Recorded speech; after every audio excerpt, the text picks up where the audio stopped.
I'm Ken Harbaugh, host of Warriors in Their Own Words. If you love listening to this show as much as I love hosting it, I think you'll really like the Medal of Honor podcast, produced in partnership with the Medal of Honor Museum.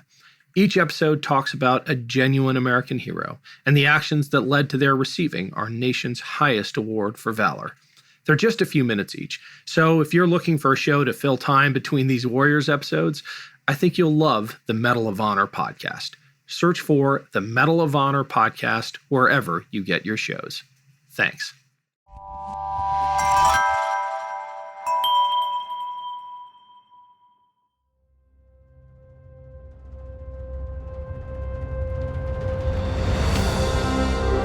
I'm Ken Harbaugh, host of Warriors in Their Own Words. In partnership with the Honor Project, we've brought this podcast back at a time when our nation needs these stories more than ever.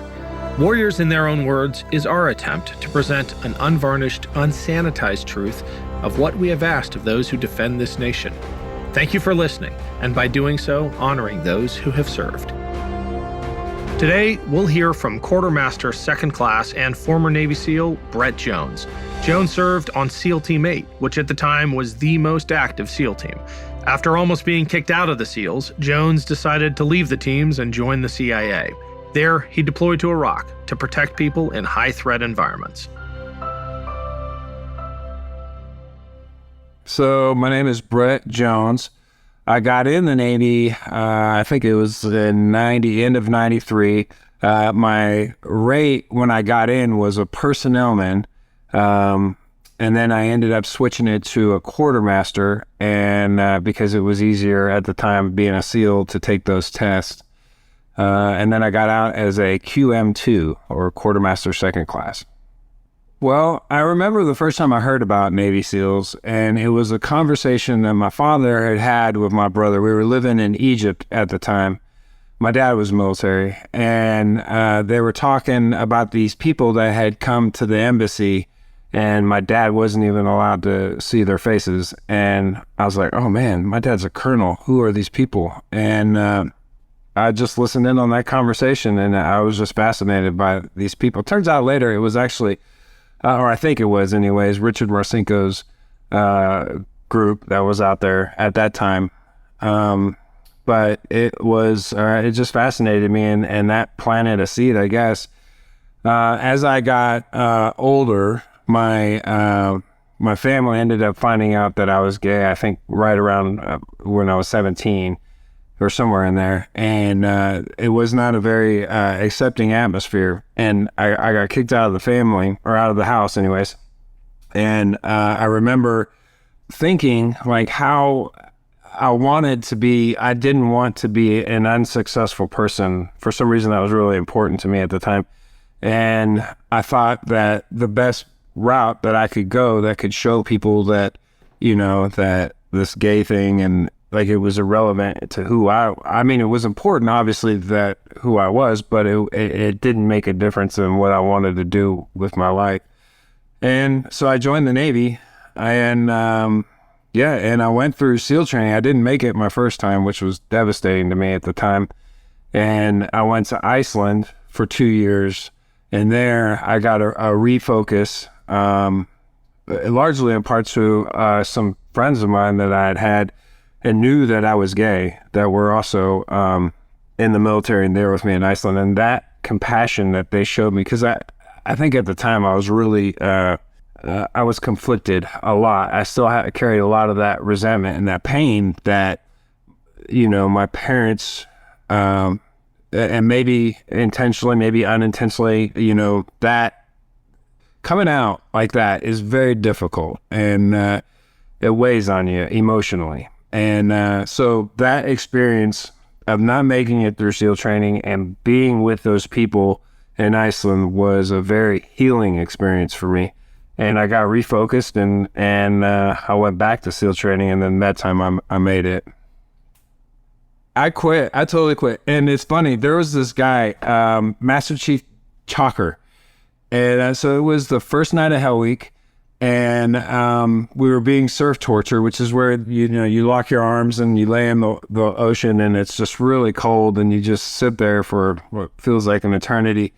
And it had been weeks of that leading up to it, and I just wasn't ready. I didn't know going into it what a SEAL was supposed to. I was very naive, and I remember I quit, and as I was leaving the ranks of this, being surf tortured, Master Chief Chalker, who was a legend there at the time, was like, let him go, and then he came out to like tell them to let me go because I was trying to, quit, and my buddies were like, no, don't quit, Brett, and then him coming out, like he face planted right in the surf, and yeah, you just had to know his temperament and this person to understand what a big deal that was, and so I rang the bell. I wasn't ready. I was not ready.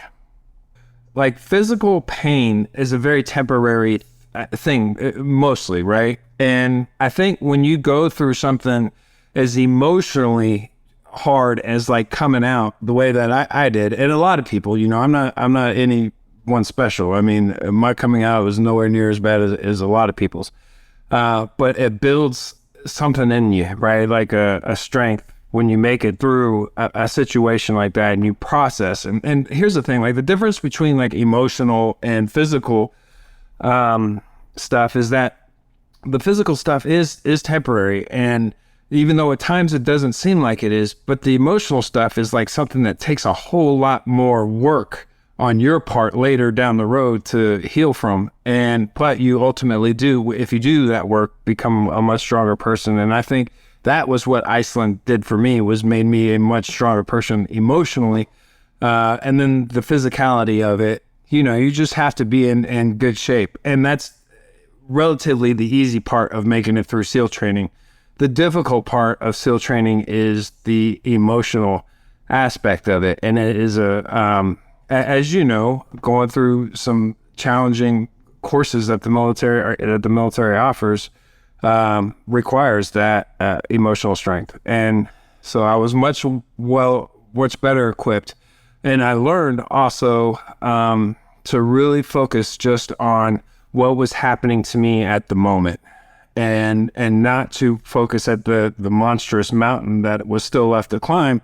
It was just, okay, I'm cold and I'm really hungry and I'm tired, but this is my moment right now, and I know it's going to end. It has to end in an hour, 2 hours, or at the latest when the sun comes up and brings the warmth and all that stuff that comes with that. And so that was what I really tried to do, is focus on that. And then I also had some like mental tricks where I would try to, create a story in my mind while all this, this cold and whatever stuff was happening around me. I would just try to create a story in my mind, or say the ABCs backwards, or say the ABCs and think of a friend that begins with every single letter.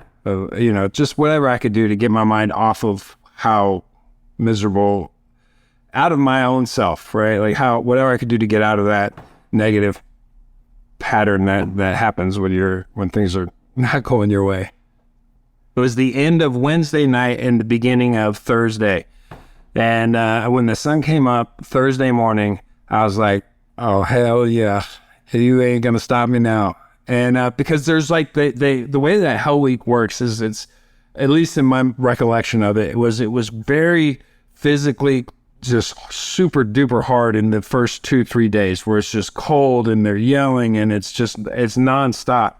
And I remember at Wednesday night, there was this evolution that we did where you just start to kind of zone out and you start to just get into this like automatic mode, and you're so sleep deprived and you're not yourself. And somehow, like, when that sun comes up Thursday morning, I was just like, all right, I've got this.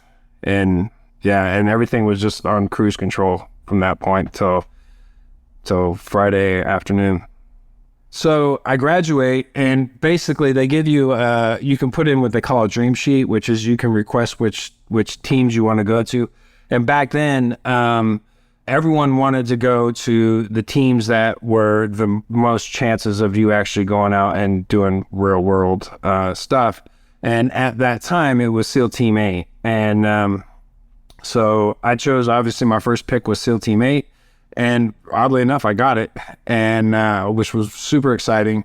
Then I went from BUDS, because you're still not a SEAL yet. So I had to go to Army's Airborne School, where I learned my first lesson about Army schools, and that the Army can suck the fun out of anything, even something as fun as jumping out of planes. They make it miserable. And so that was, like, I guess 3 weeks long or something like that. And then you go to your SEAL team, and then this is, obviously it's changed a little bit since I was in, but you would go to your SEAL team and you do something called SEAL Tactical Training, which was this advanced form of everything that you've learned up until this point. And for some reason, I remember that being right around 6 months. I think the training was right around 4 months, but by the time I got there, waited for that class to start and, that whole process. And then you have to go through this really big test where basically they have these, salty old SEALs that are in this room, and you walk into this room and they have maps and, all kinds of guns completely disassembled, radios over in this corner, just everything that, you would need to know and do as a SEAL. And they quiz you on everything, and it's a very hard test. I mean, you're plotting stuff on maps while you're answering questions from this guy that are completely have nothing to do with what you're doing right here, and it's a very stressful and long. I remember mine being in the neighborhood of, we broke even for food, and then we came back, so I think it was right around like 6 hours, 4 hours, 6 hours. It was really long and super stressful. And then at the end, they make me stand out in this hall while they all deliberate on whether or not they believe I'm ready to get my trident. And here's the thing, like, if you don't get that, if you don't pass that, then that could be it. You have made it all the way to this point and you're done. Or they may give you another chance, or you get your trident. So it's a very, it's just really stressful. And I went back into that room and they're like, okay, you're good. And I was like, oh my God. And then the next morning they pinned me in front of the whole SEAL team, and it was a really awesome experience. And then at that point, I'm officially a SEAL. And then they put you in a platoon, and the platoon is usually between 14 and 16 guys. And then those group of guys are your family for the next year and a half. So you'll spend a year training with them or thereabouts, sometimes a little more. And it's all about sending you to different schools, and then you all training together as a team. And so that's what that whole year is about. And it's intense, and it's fast paced, and it's really intense. And then you deploy for 6 months and you do, what you've been training that whole time to do. So the Navy was really messed up then, right? It's not that way anymore. Like now, SEALs have their own rates, but back then SEALs didn't. And so I would, I first was a personnel man, which was like a secretary, really, to be honest with you. And that was what the Navy trained me to be. But once I got to the SEAL teams, I was like, there's no way I can study for this and have it applied to it was just a huge inconvenience to study for something that I had nothing, to do with. And so I thought the easiest one for me to do would be a quartermaster, since a lot of it is just navigating. And basically that's what you do a lot of as a SEAL. So I went to quartermaster A school when I was a SEAL. And also at that time, when you went to take your test, they would give you like some points or a break or something like that because you were a SEAL, and because they knew that you weren't gonna be able to study or you didn't work in your field, so they cut you a little bit of slack.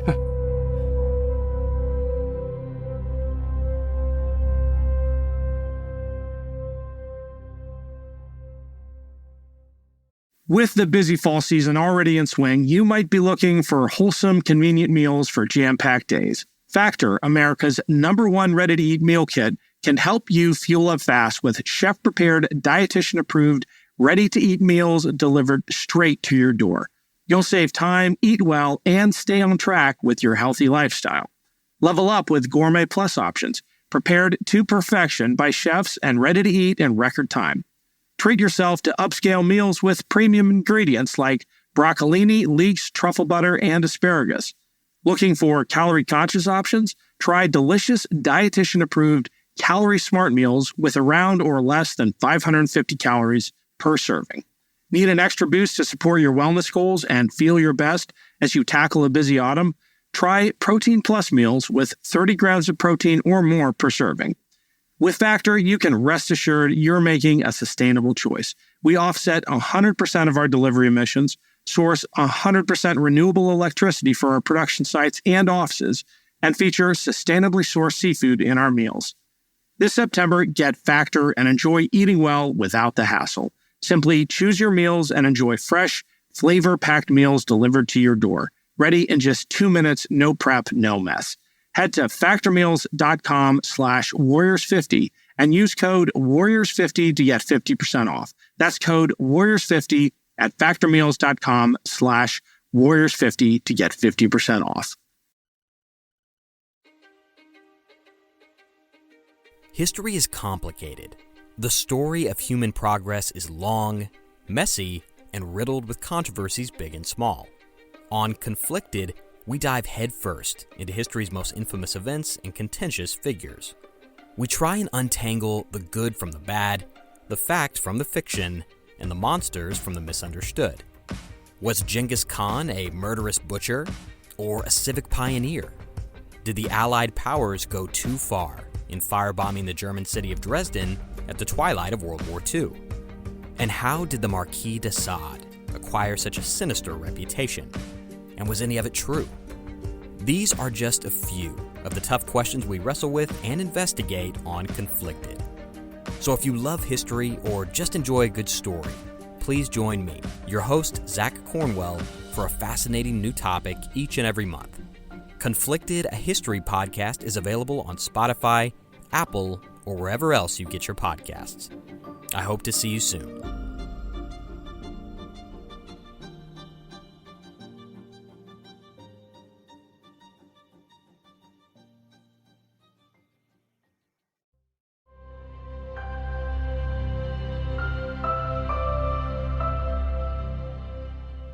Gosh, my first deployment was I did what they call a strike platoon, and I was my team was put on the Eisenhower battle group, and so we would go and do stuff from the Eisenhower, and then we would fly back and recoup and regroup and get all of our stuff cleaned up and ready, and then we would deploy again from that carrier to wherever to do whatever for how long, and then it was just 6 months of that. Although we didn't spend a whole lot of time on the carrier. I mean, I think the longest we spent on that thing was maybe 2 weeks, and but then you're off doing something else, and which was really nice because I didn't like spending much time on those ships.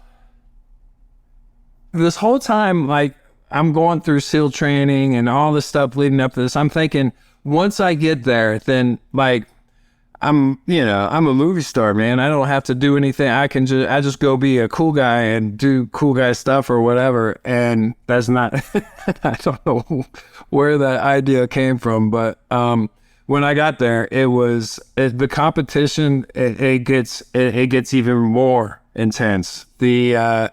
The op level gets even more intense. That was what was shocking to me. It wasn't this this Hollywood thing that I guess I had in my head, and it was actual really hard work to not only stay in the SEAL teams, but to be a good contributor to the team. So that was what was surprising to me. Pre 9/11 was it was a lot of recon stuff, and a lot of JSETs, a lot of training. It wasn't as actiony as when I went to go work for the CIA.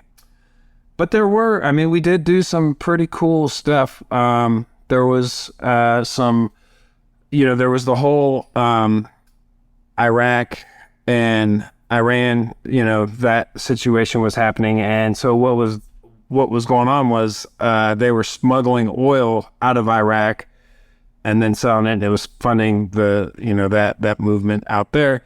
And so we were taking down those, they were called maritime interdiction operations. And so we were taking down those ships, which was, that was real exciting. That was actually, I feel like, a really great introduction into the SEAL experience. There was this space of water where these boats had to go into international waters for brief. It was like less than maybe 10 nautical miles. It has been a while, so I can't remember exactly. And then it would bounce right into Iranian water. So it was this very difficult, very fast-paced, like get in there, take control of the ship, and take it, further out into international waters where we turn it over to NATO, and then that oil gets, I don't know how, whatever NATO does with all that stuff is their thing. It was intense. And I remember one op in particular where we took down the boat and they tried to scuttle the ship, which, dump all that oil out into the ocean. They wanted to make a big, international incident out of it. And so our team, we had to work fast and quick, and it was amazing what some of the guys on our team were able to do to take control of that ship and steer it, even without the hydraulic systems and they really tried to make that ship impossible to steer. And we actually started floating very well. I don't know what I can say about that op from that point on, but it got really crazy as far as, borders go, and getting that boat into NATO hands. There was fast rope. Usually what we would do is we would have a team that would fast rope onto the superstructure of the ship, and then we would have a team come up on a rib or on a swick boat, and they would come on that way. So one team would take control of the bridge, and then the other team would go in and take control of the half steering. And because that's another place where you can control the ship just like you can the bridge. And then they would, break off into teams where they would go and round up the crew and take control of the crew and put them in a safe space where they couldn't try and do things like dump, millions of gallons of oil into the ocean.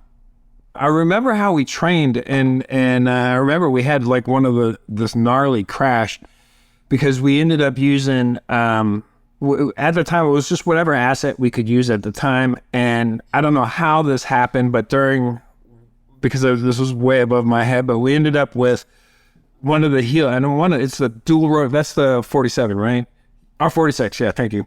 So we ended up with one of those, and it was the one that would bring the mail to the different ships. And it was the only one we had available at the time. And so, yeah, and that turned out to be just an awful, awful mistake because, when you're flying a helicopter to get on a ship, especially a ship that's trying to ditch you, you have to stay relative with that ship as it's doing all these cuts and corners and stuff like that. I'm not a pilot. You would know better than I would, but it was proved to be a very challenging thing for somebody that isn't used to that.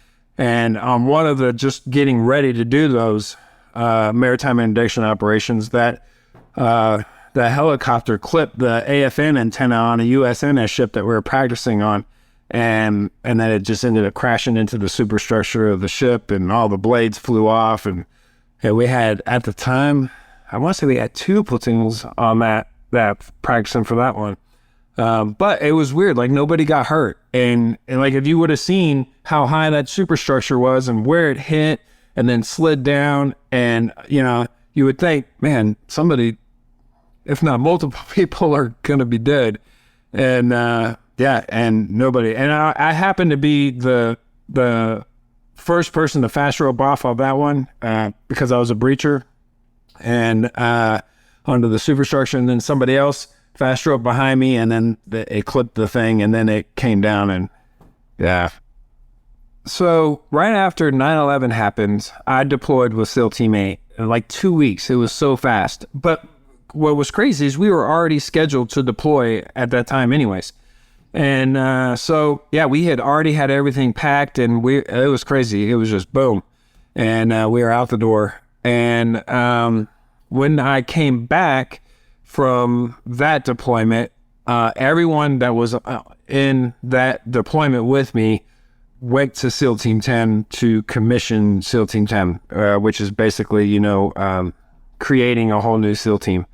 And that's basically what happened. Is we went from being SEAL Team 8 one day to the minute we got back from that deployment to being SEAL Team 10.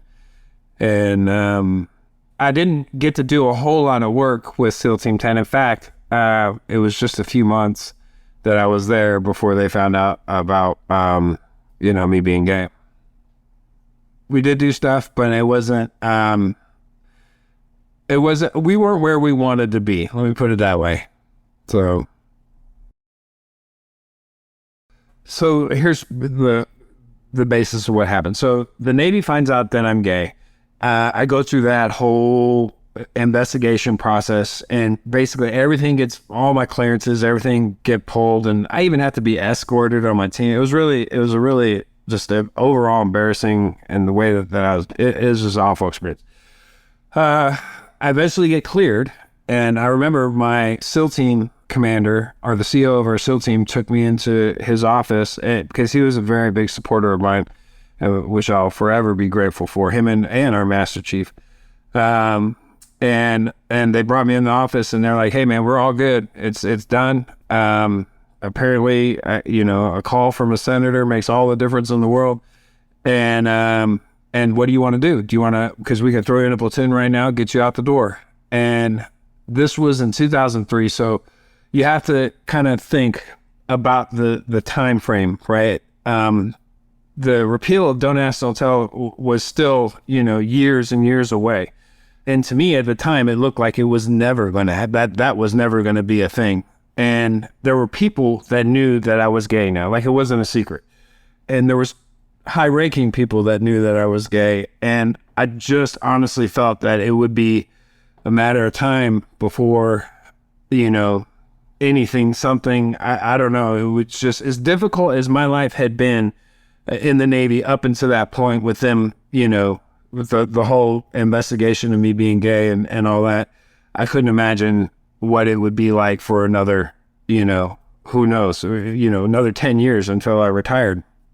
So I decided to get out. And I feel even to this day, that was the best thing that I could have done at that time, given, the time frame and everything going on.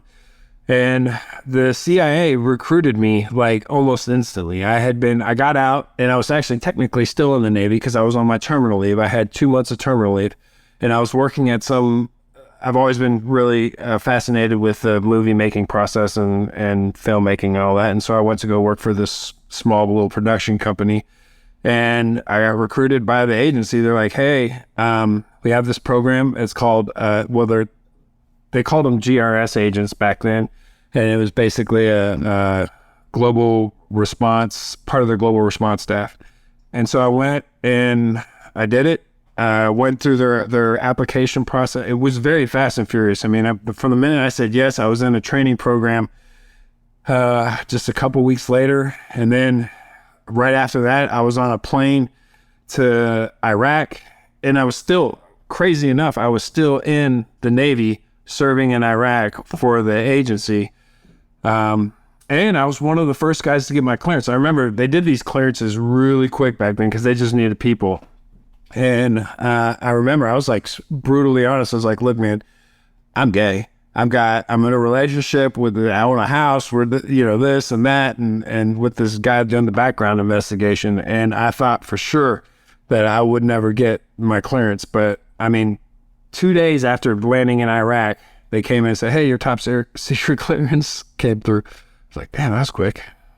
It's basically protecting people in high threat environments is really what the baseline of it is. Now it gets complicated on different mission levels and all that sort of stuff, but basically it's going in, working with people within the agency who are trained to meet with and talk with shady people, and our job was to go with them or bring them or to pick up for them shady people, and that was really, it was just protecting. It was all about keeping people alive was what that job was, which was very rewarding, actually. Unfortunately, there aren't any examples that I can share, but I can tell you that the difference between sort of working as a Navy SEAL and then going and working for the agency was, so at a SEAL team, you have your operators, right? You have your Navy SEALs, and then you have the support people that, help, with the administrative side and the motors, just all this whole support staff behind these SEALs. And the difference being when I was with the agency is that support was much bigger, and it wasn't felt as like, oh, we were the ones that, it was more of a team.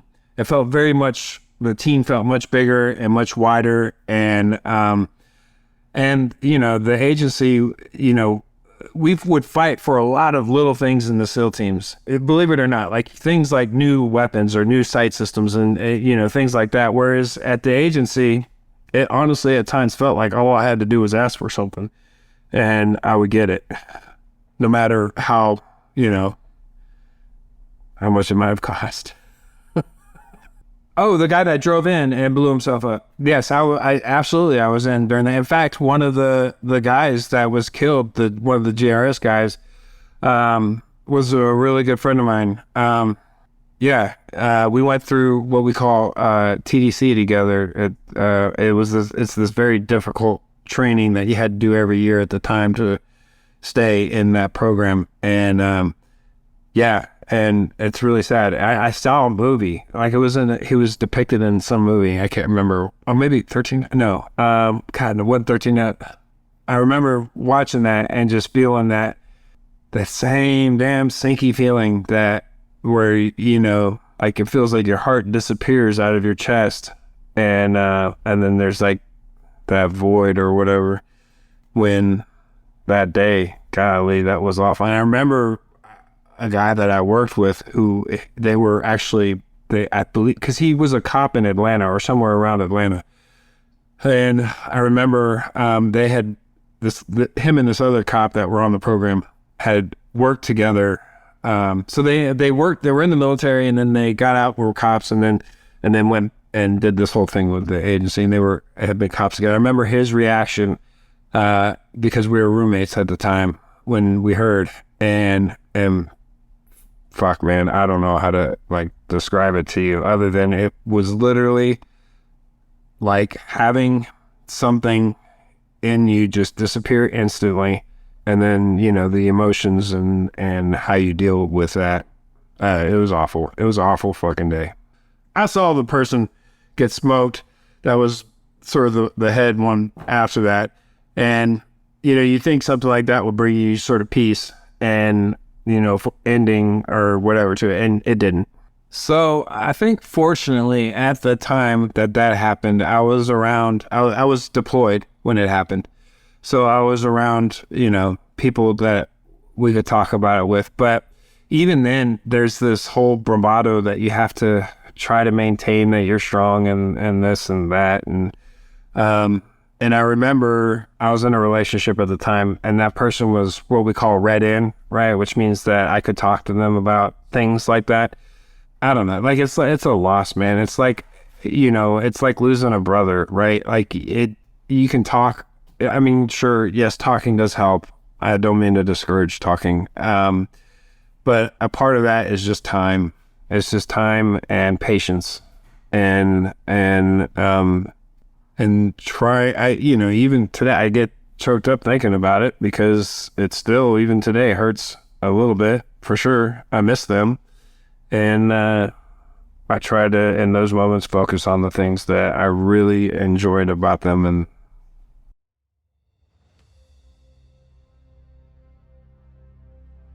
I want to say that the most, beautiful examples of leadership that I have seen are always people that, one, aren't afraid or don't. And it's not even a matter of afraid or not, but do the same thing. And will do the same thing that you're being asked to do. But also the ones that have compassion and love, really. I mean, I don't want to make it sound corny or anything like that, but it's there is a whole lot of leadership lessons to be learned in compassion. And I think those are those examples that I had seen and, throughout my whole career and even now are the ones that I really try to emulate and to be like those who were fierce but also compassionate. That was Quartermaster Second Class Brett Jones. To hear more from him, check out his book, Pride, the story of the first openly gay Navy SEAL. Thanks for listening to Warriors in Their Own Words. If you have any feedback, please email the team at kharbaugh@evergreenpodcasts.com. We're always looking to improve the show. And if you enjoyed this episode, don't forget to rate and review. Warriors in Their Own Words is a production of Evergreen Podcasts in partnership with the Honor Project. Our producer is Declan Roars. Bridget Coyne is our production director, and Sean Rule-Hoffman is our audio engineer. Special thanks to Evergreen executive producers Joan Andrews, Michael DeAloia, and David Moss. I'm Ken Harbaugh, and this is Warriors in Their Own Words.